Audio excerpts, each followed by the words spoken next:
Kuhusu swala la albamu ya huyu kijana, kwa kweli namshukuru, toka mwanzo alinishirikisha kwa mawazo yake na niliendelea kumpa ushauri na yeye alinipa support juu ya kukamilisha zoezi zima ambalo linaweza likategemewa kufanyika siku ya kesho.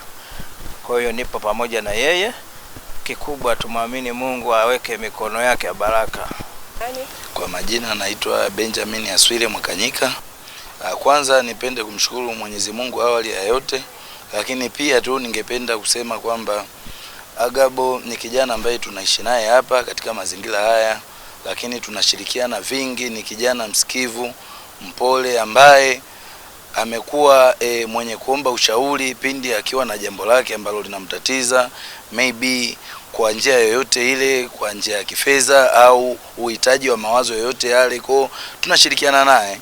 Mapokeo yako vizuri, yalikuwa vizuri kwa sababu siku ya kwanza kwamba alituita akatueleza mazumuni na malengo yake ni yapi katika shughuli yake.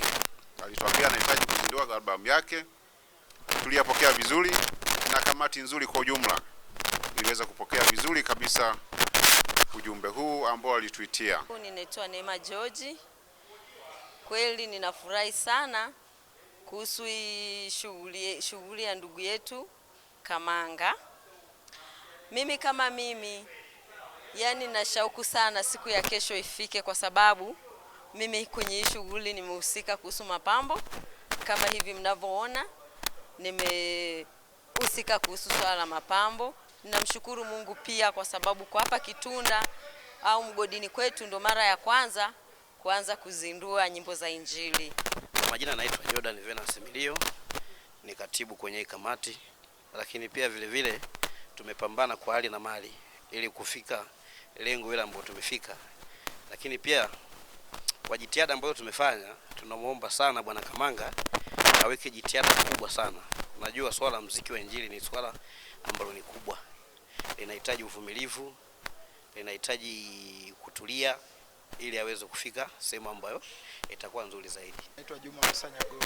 Hili swala la uzinduzi wa albamu ya bwana ndugu yetu Kamanga, mimi nimeshiriki kama mwanakamati kufanikisha zoezi hili.